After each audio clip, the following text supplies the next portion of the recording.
Hi, HRN listeners. We're celebrating our 15th anniversary, and we have a really fun campaign and an ask for you. This 15th anniversary tour is aiming to bring you closer to unique food and music experiences in some of the most exciting cities in America. All the while, we're raising funds to support our work empowering the next generation of food systems storytellers through our fellowship programs. Here's how it works. Donate to HRN and be entered into a raffle in the city of your choice to win a dinner for two at a noteworthy restaurant and tickets for two to a concert at a prominent local venue. We have incredible partners in New York, Los Angeles, Philadelphia, Nashville, Las Vegas, Charleston, Asheville, and Ardmore, Pennsylvania, who have donated a meal for two and two tickets to a concert of the winner's choice. And all donations help fund our fellowship programs, where we're helping to build essential workforce readiness skills and food system storytelling skills. Check out heritageradionetwork.org/15 to donate and enter to win today. That's heritageradionetwork.org/15. Thank you. Today's program was brought to you by 100 Bogart Street, the brand new co-working space in Bushwick, Brooklyn. Learn more at 100bogart.com. You're listening to Heritage Radio Network. We're a member-supported food radio network broadcasting over 35 weekly shows live from Bushwick, Brooklyn. Join our hosts as they lead you through the world of craft brewing, behind the scenes of the restaurant industry, inside the battle over school food, and beyond. Find us at heritageradionetwork.org.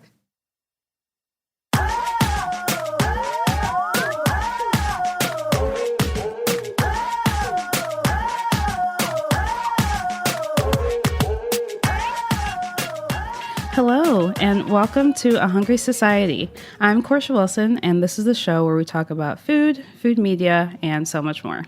Today's guest is Tejal Rao, reporter at the New York Times and a columnist for the New York Times Magazine, covering food, culture, and cooking. She won a James Beard Foundation Award for her restaurant criticism at the Village Voice and Bloomberg News in 2013 and 2016. She was born in England and grew up there, Sudan, Kuwait, France, and the United States. She lives in Brooklyn and has an adorable dog named Kimchi. Tejal, welcome to A Hungry Society. Thank you so much for having me. Yeah, and shout out to Kimchi. I'm so happy to have you here. I feel like I say that for every guest. But you really mean it with me. I really mean it this time. No, I'm just kidding. I mean it all the time. But I feel like when I talk to people who love food and food writing, like your name always comes up as like, what? You just made this like really surprised face. I feel like your name always comes up and like the pieces that you've written always are mentioned. So it's like a big compliment. That's so nice. Thank you. So can we talk a little bit about how you got into food writing? Yeah, I knew that I wanted to write, and I didn't know for sure that I wanted to write about food.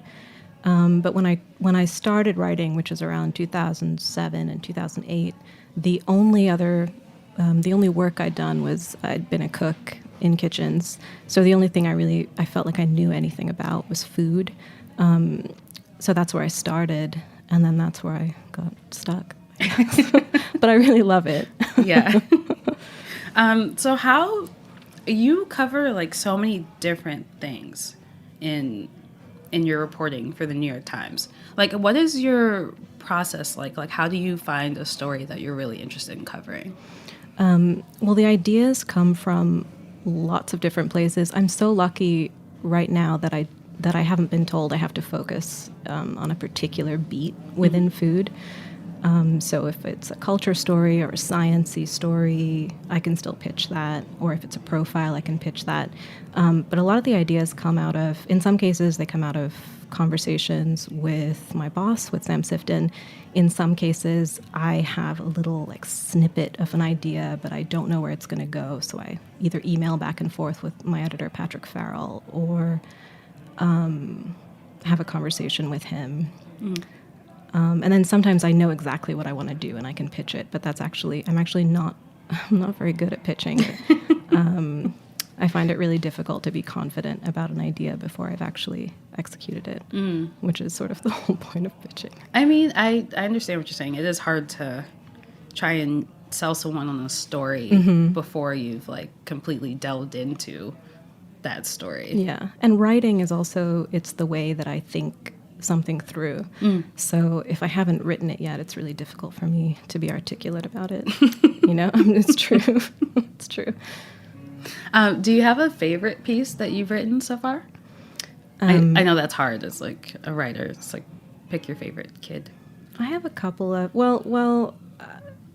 I have really warm feelings towards the story that I wrote about Kabir Ahmed, the street vendor in New York City that I wrote last year, and I think I would have liked the story even if nobody else did, because it was really fun to work on. But it's really rare for me to have a big response to something I write, and that was just, it was so rewarding, you know, to have people read it and respond emotionally and raise money for him to go on vacation and send nice notes. Like, I actually read the comments on that story. Oh, wow. And most of them were quite nice.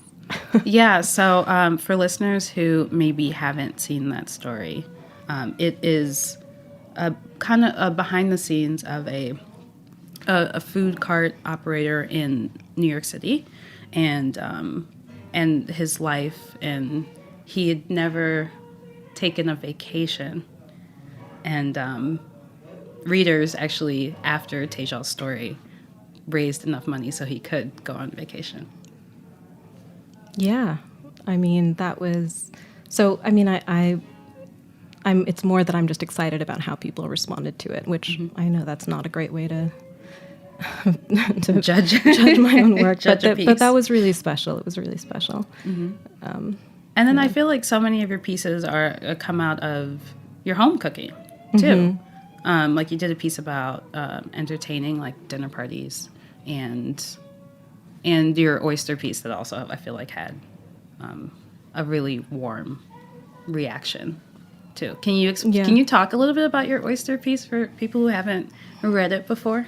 Yeah, I wrote a column about learning to like oysters, which sounds very cliche. And with the column, which I do that once a month for the New York Times Magazine, I rotate with a few other writers. I set myself little goals for each column. Like, I want to write about oysters, but I don't want to about oysters and love, but I don't want to write something gross and cliche about oysters and love. Like, I want to find a way for it to not be too corny. Or I want to write about lamination, the technique in pastry, but I want to write about it in a way that isn't Eurocentric, or, you know, whatever it is. I set myself these little goals because the column's pretty short. It's 800 words, and it always has a recipe to go with it. So for the oyster recipe was a recipe for like a compound butter that you put on oysters and you grill them. And I basically condensed a very long relationship into 800 words. Yeah, in a really lovely, non-corny way. Thank you. If you haven't read it, I would highly recommend it. There's even an audio version of it on. I don't know if I'm allowed to name other podcasts on this podcast, but they'll bleep it out. Right. So speaking of goals, I always love to ask writers this: What is your goal as a food writer? I think, gosh, that's so hard. I don't have. It's not that I don't have goals. I think about each story kind of individually, and sometimes I think I just want to make like a decent sentence. Like, I just want to make a story people will read all the way through,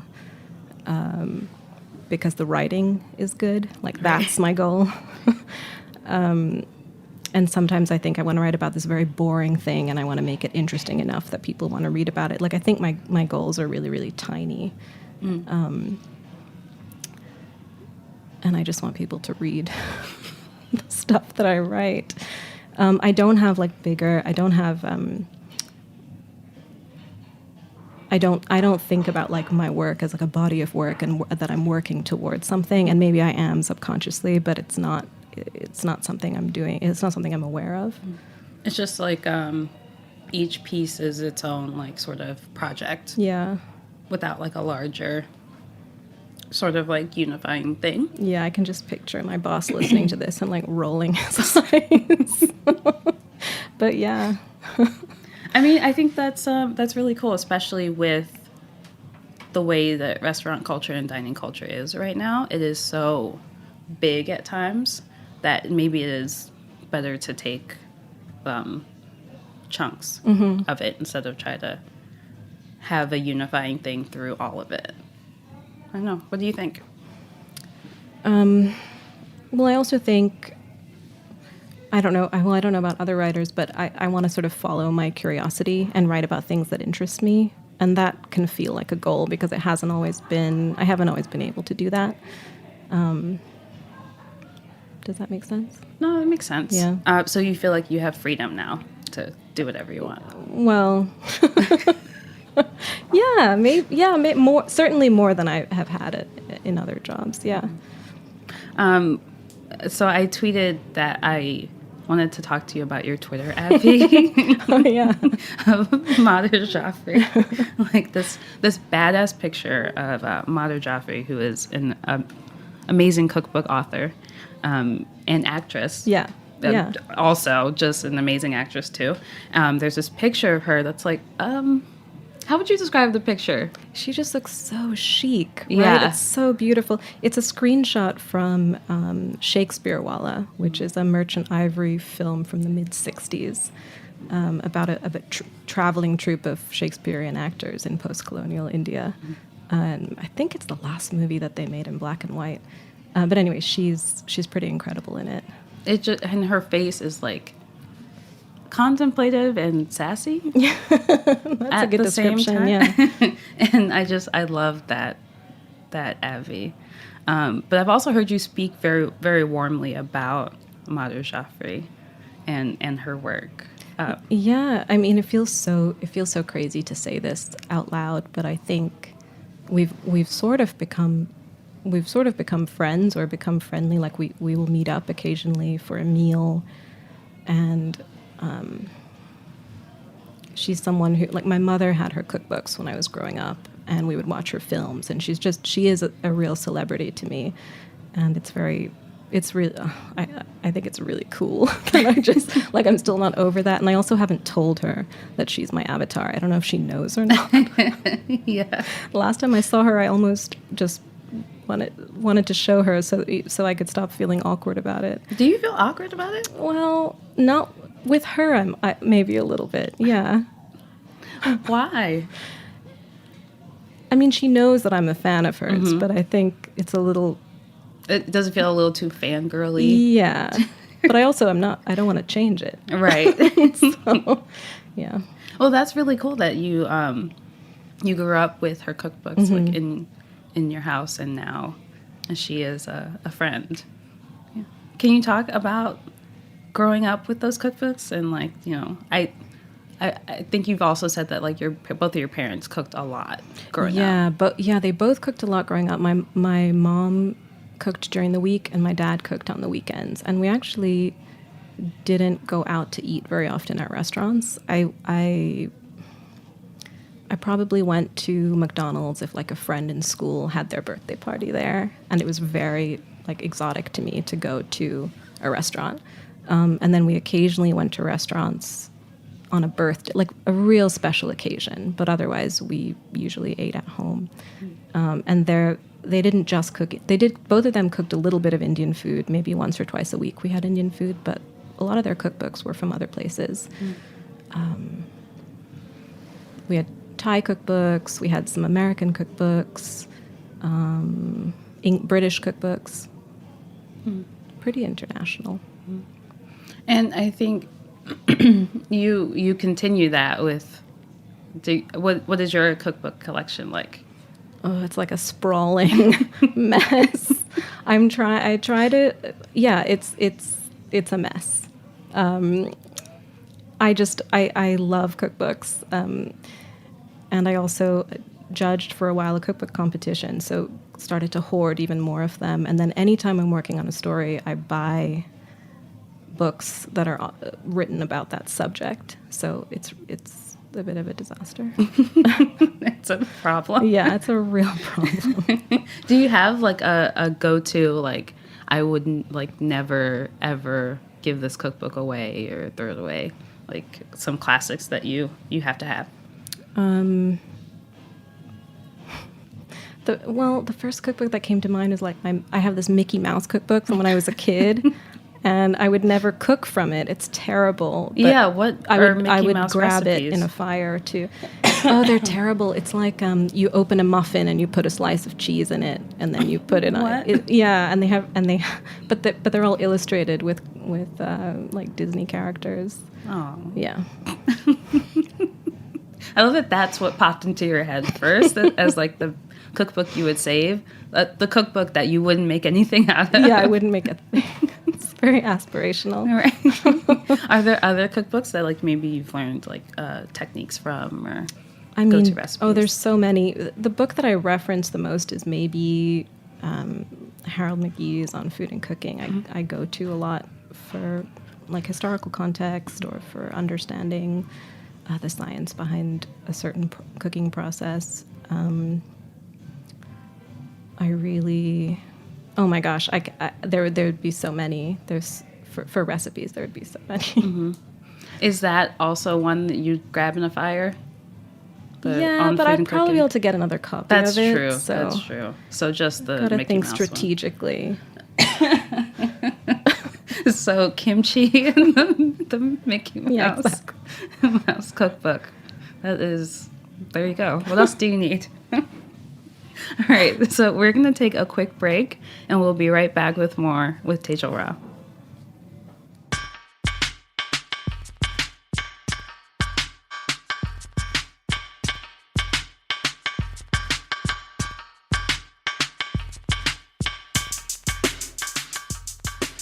"100 Bogart Street is finally open and ready for Bushwick.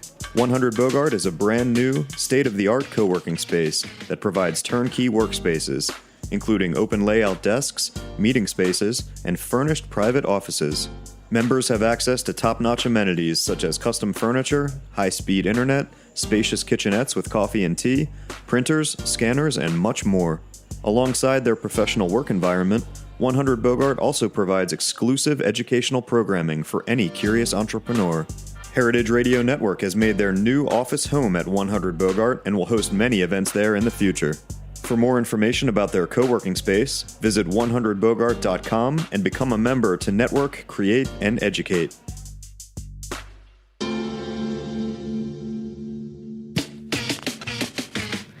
All right, so we're back with more Hungry Society with Tejal. So can you talk a little bit about dining culture as you see it right now? I always love to ask writers that question because I think it's our jobs to kind of witness it and talk about it, and I'm curious what your thoughts are. I think that if you're reading newspapers and magazines and websites, you have a certain sense. You have a sense that dining culture is almost like a monolith, and it's not. Like there's so much more going on that maybe we're not covering, or we're not doing a great job covering.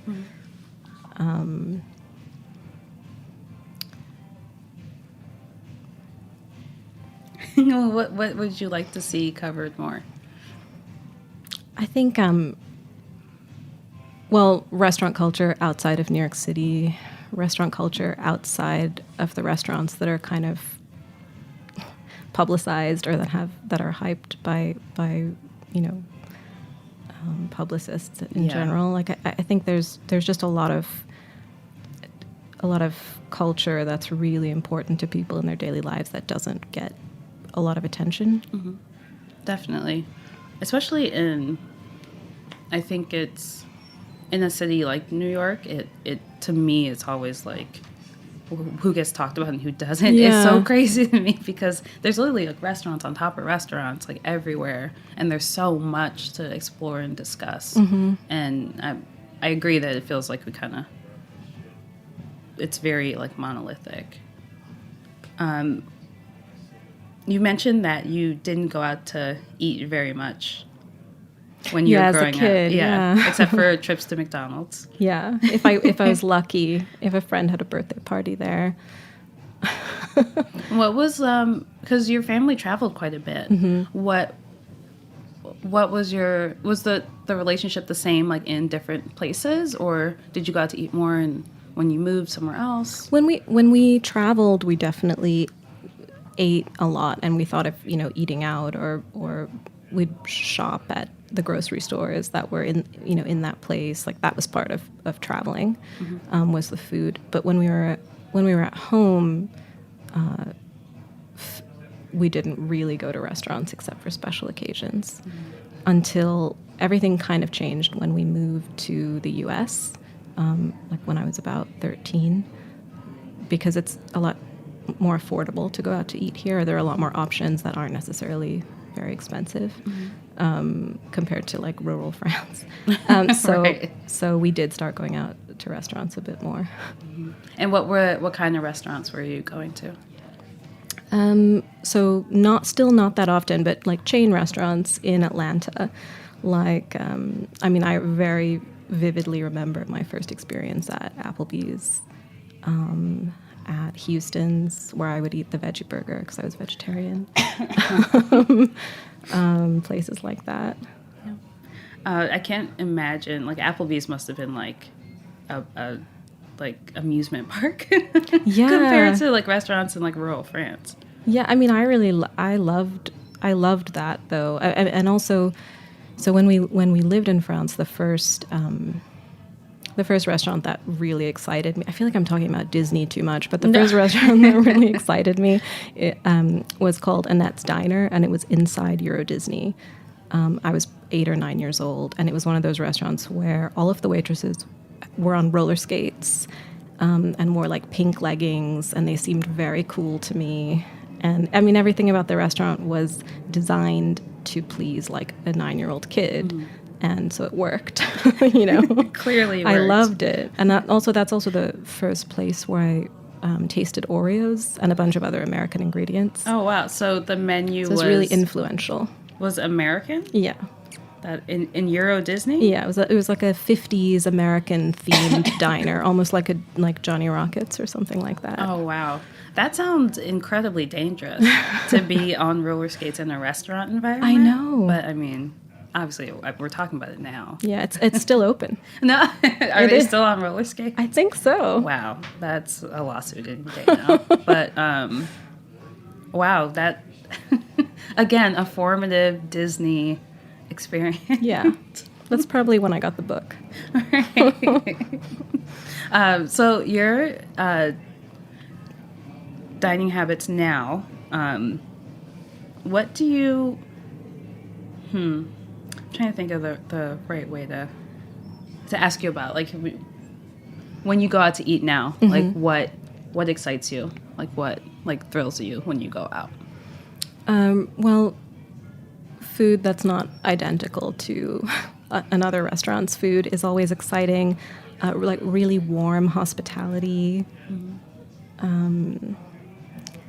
like delicious food. I am. I mean, I know I've worked as a critic before, but I want to have a really good time when I go out to eat. Like I'm looking to enjoy something delicious, and Do you think criticism is like inherently like looking for a negative experience, or do you think that's the impression people have of it? I don't think that that's what criticism is, but I do think that's the impression that some people have, that a restaurant critic is going out and just sort of like keeping a list of terrible things or microaggressions or Well, I'm not. Are there other misconceptions you think we all have about criticism and its like function? Ooh. Yeah. Well, before my first job as a restaurant critic was at the Village Voice, and before I had that job, I noticed how people are really obsessed with the idea of anonymity and love sort of that mythology of like Ruth Reichel dressing up in wigs or pretending to be an old man, or And what I found when I started was that I didn't have to work at any kind of disguise because, like, as a young-ish brown woman in restaurants, I was already kind of invisible. Yep. And I think that's a really interesting. Like, I think we don't think a lot. Like anonymity, it's different now. I think it's different, but for me, I mean, but it doesn't work the same way for everyone. Like that kind of invisibility doesn't work the same way for everyone. Right. And it can also be really vicious and painful to be ignored. Yes. Or to be to have assumptions made about you. Yeah. when you enter a dining space. Yeah. Yeah.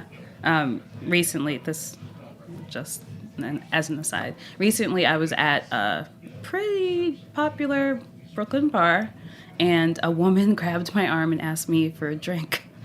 And I was like with a group of friends on the other side of the bar in heels and a dress. Oh and my God. So in like some ways that's happened to me too. It's happened like I've been working, like working on a review and at a restaurant, and someone has handed me their coat, or asked me to show them where the bathroom is, or for sure. Sure. So in some ways, like being invisible, and in other ways being seen, but being seen as someone whose job it is to like take it, like catered. I don't know how to phrase that, but it's complicated. It's very complicated.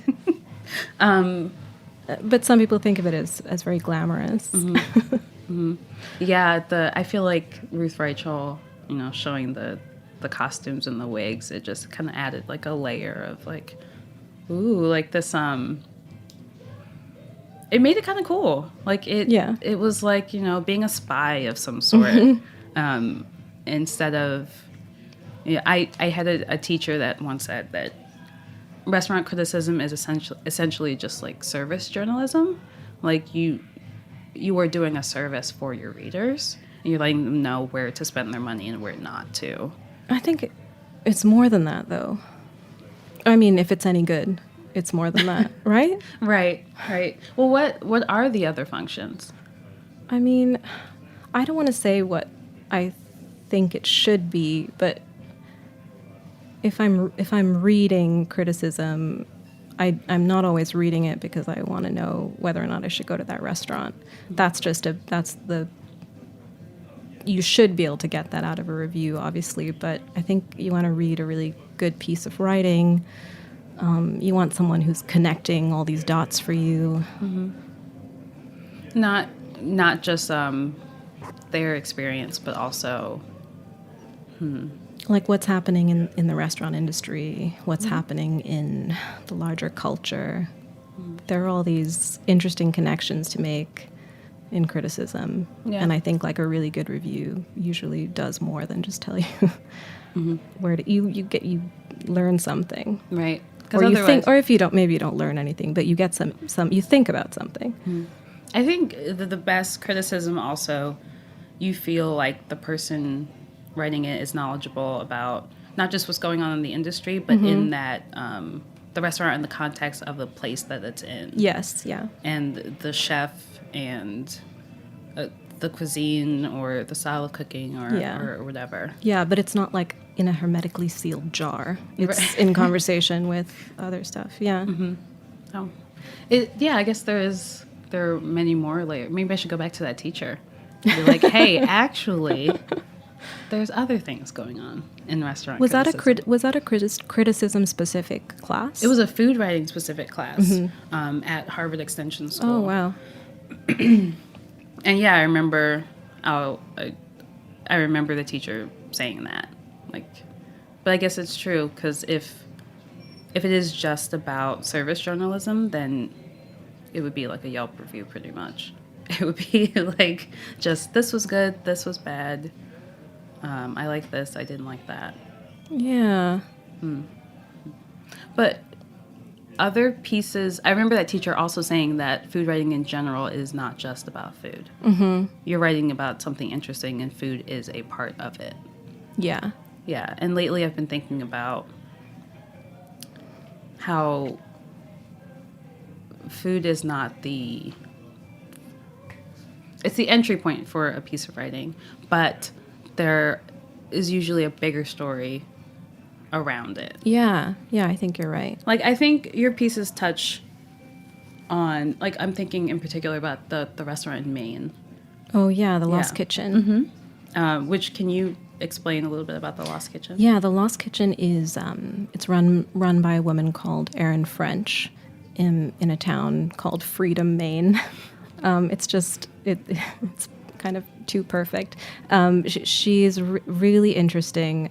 She's kind of a self-taught cook who runs a restaurant where the entire staff, except for the dishwasher, they're all women.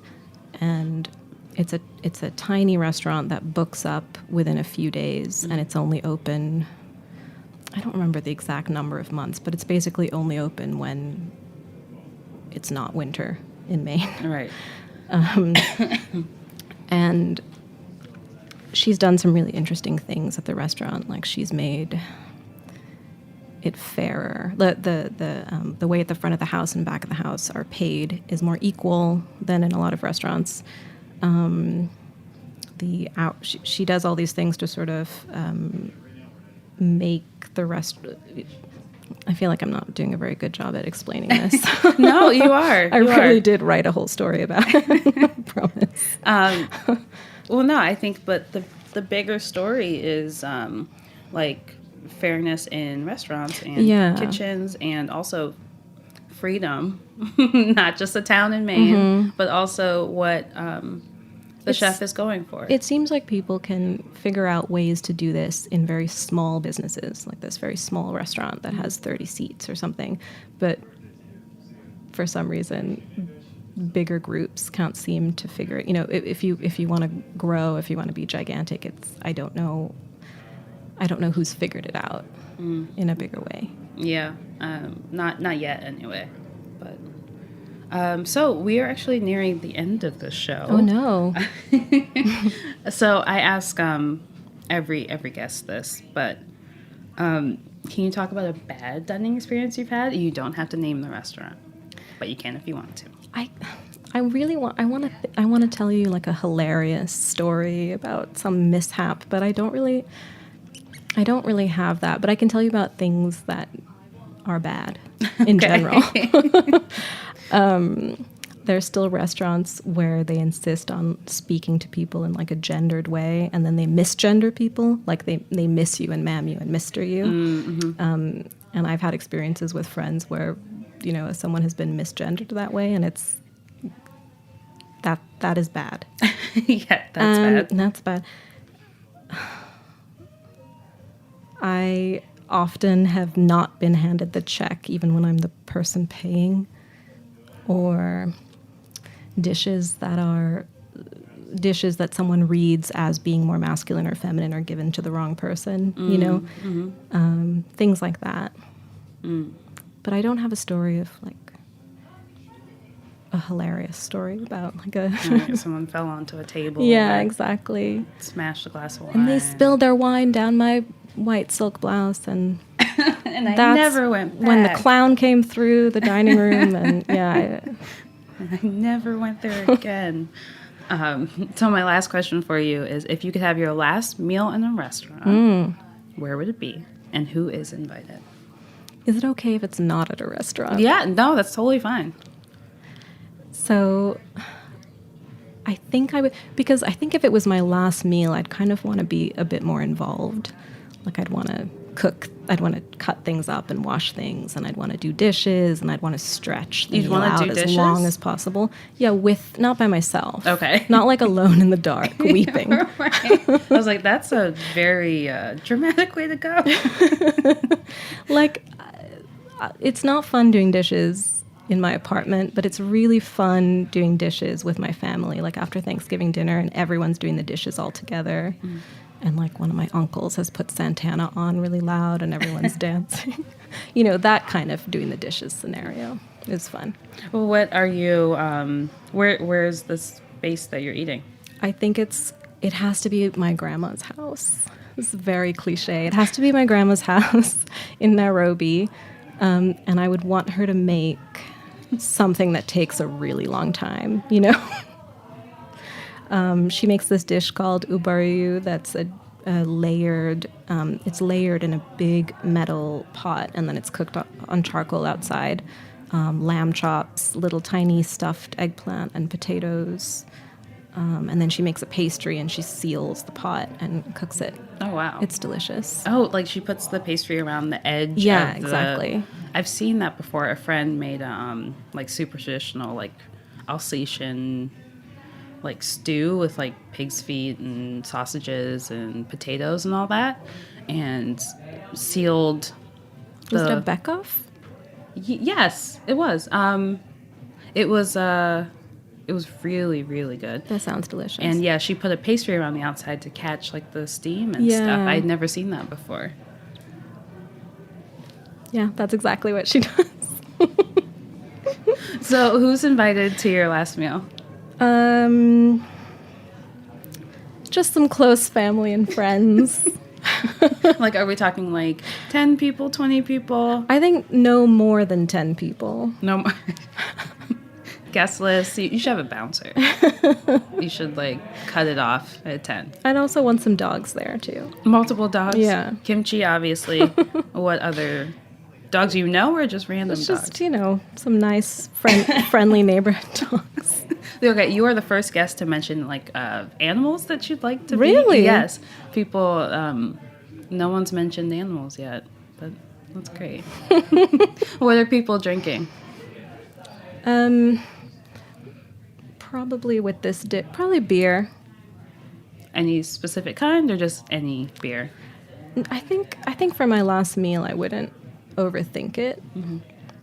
So Bud Light, obviously. In Nairobi, it'd buckets probably and be buckets. Tusker in Nairobi. Mm-hmm. Yeah. I bet that's better than Bud Light. All right. Well, thank you so much for being on the show. Thanks for having me. It was so fun to talk to you about your work.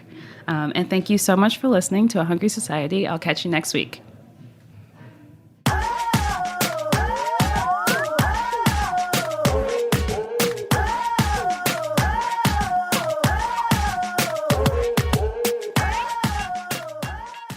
Thanks for listening to Heritage Radio Network, food radio supported by you. For our freshest content and to hear about exclusive events, subscribe to our newsletter. Enter your email at the bottom of our website, heritageradionetwork.org.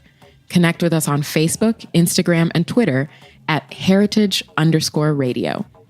Heritage Radio Network is a nonprofit organization driving conversations to make the world a better, fairer, more delicious place. And we couldn't do it without support from listeners like you. Want to be a part of the food world's most innovative community? Rate the shows you like, tell your friends, and please join our community by becoming a member. Just click on the beating heart at the top right of our homepage. Thanks for listening.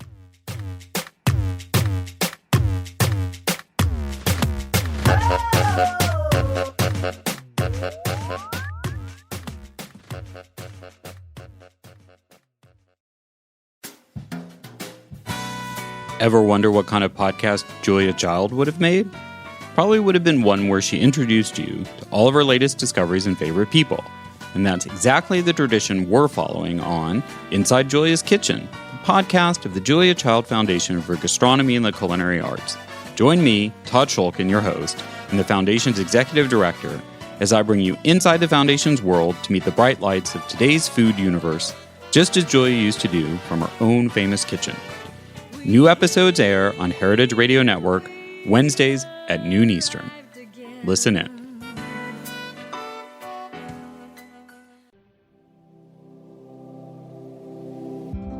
Hey there, I'm Lee Ullman here with some big news from the National Young Farmers Coalition.